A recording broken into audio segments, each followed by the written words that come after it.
Good afternoon. I'm Anne Marie Tiernan. We are briefly interrupting programming to bring you the latest on some breaking news. Here in Indianapolis, 2 IMPD officers were involved in an incident around 12:40 today. Those 2 officers were struck, taken to Eskenazi Hospital, and that's where we find the police chief and Indianapolis Mayor Joe Hogsett about ready to address the media. Let's go to the mayor right now. 2 officers woke up, they put on their uniforms, and they said goodbye to their families.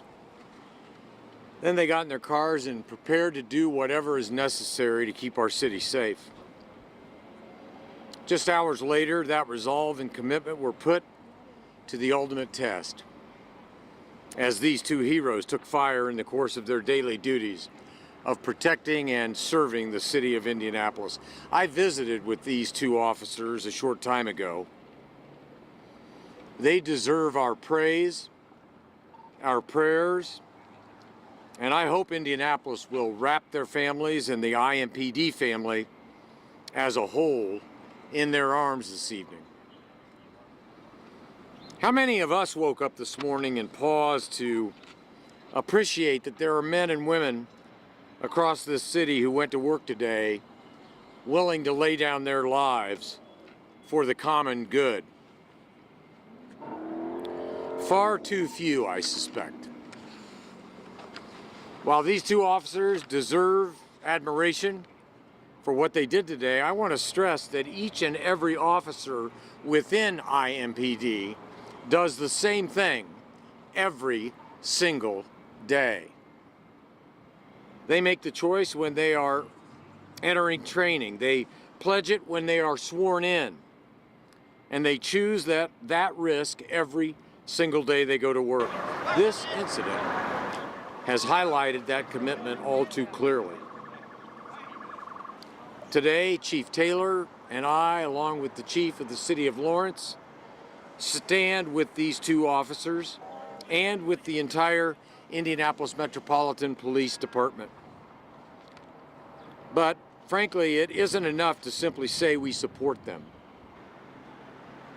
These 2 heroes did not wake up today and talk about keeping us safe. And we cannot be content to walk away today talking about keeping them and their brothers and sisters safe.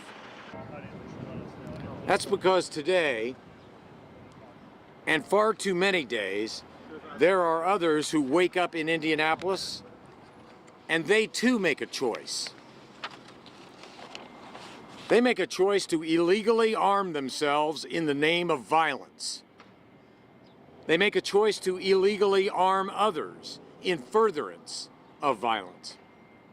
A choice to embrace the toxic recipe of fleeting hope and surging gun supplies, and turn away from the laws of basic humanity and this city. Well, I have a message this afternoon for those people too. Just a few moments ago, I was on the phone to the United States Attorney, Zachary Myers.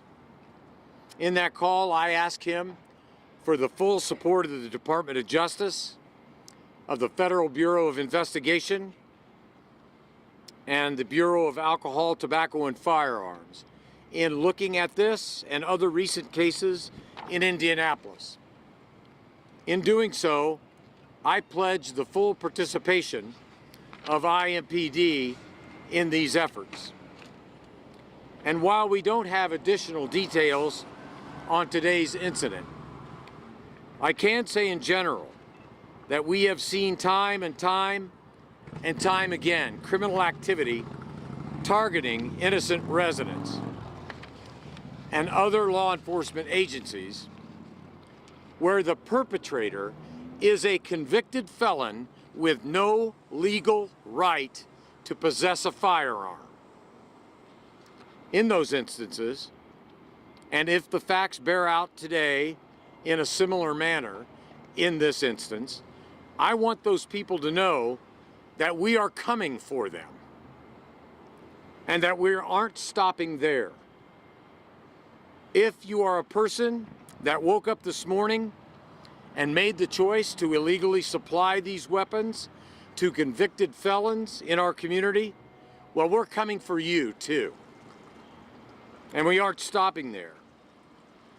I may not have the ability to shut off the faucet of guns that pour into Indianapolis, but I'll be damned if we aren't going to do everything we can to identify, to arrest, and to punish those participating in this illicit marketplace of death, and encouraging federal charges wherever appropriate. It is my hope that these individuals, these worst of the worst offenders, will be removed from our streets, short-circuiting the cycle of violence that has gripped our nation in recent years. Our city, and I mean everyone, from elected officials to our corporate community to our neighborhood leaders, our entire city must commit itself to stopping the mindless menace of gun violence and the proliferation of peace in our neighborhoods. Today, these two heroes did their part. Now it's our time to do what we can do to honor their actions with actions of our own. Chief Taylor. Thank you, sir.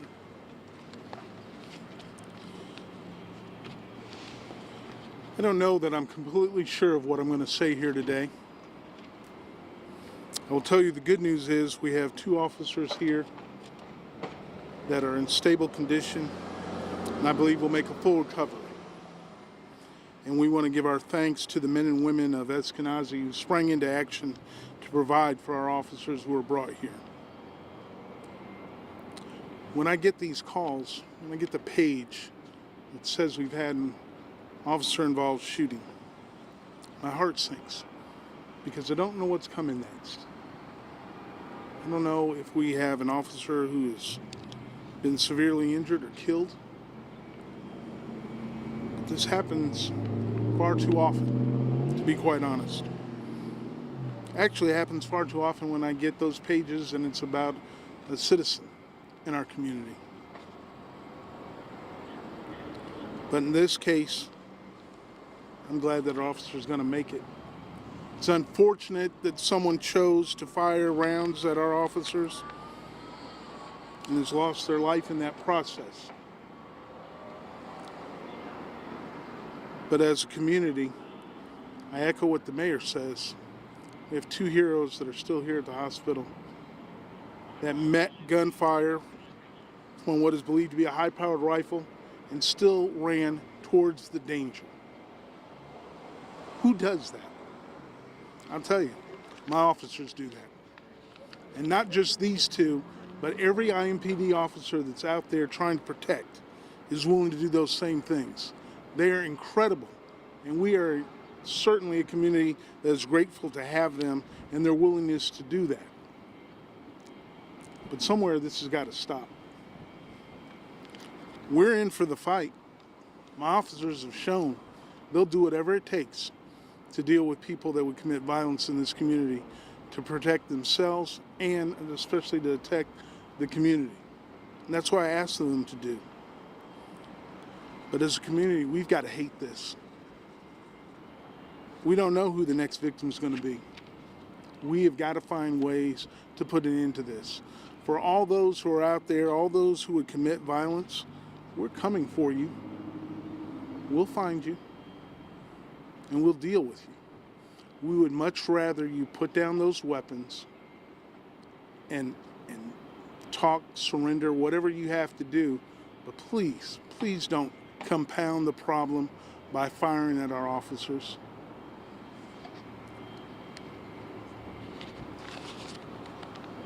I spoke to the officers and to their families. Incredible people with great attitudes after such a tragic event. And I believe they'll be back out on the street in short order.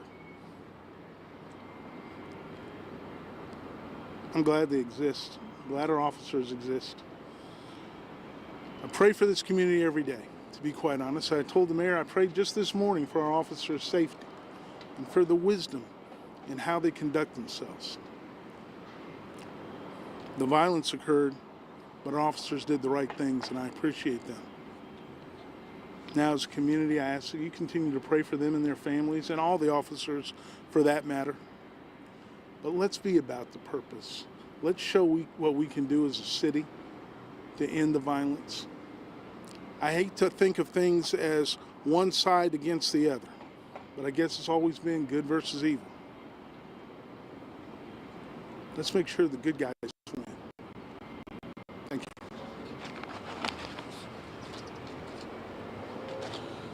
I'm Gary Woodruff. I'm the chief with Lawrence Police. Just wanted to reiterate and add to what Chief Taylor and Mayor Hogshead have said on behalf of all of the men and women at the Lawrence Police Department.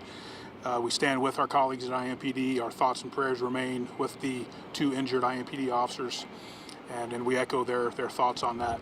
I know many have questions about the genesis of this investigation. Keep in mind, this is very much an active, ongoing investigation. We're limited to what we can disclose at this point.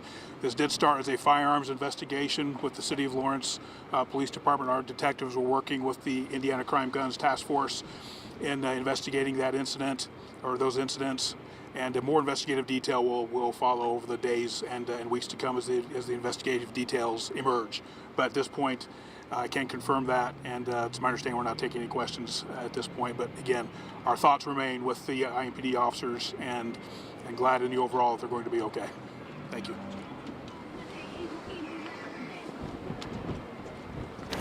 And so there you heard it, IMPD Chief Randy Taylor calling the 2 officers involved in this shooting today heroes, saying that he spoke with their families and those officers just a little bit ago, that they had great attitudes and that he hoped that they would be back out on the street in short order.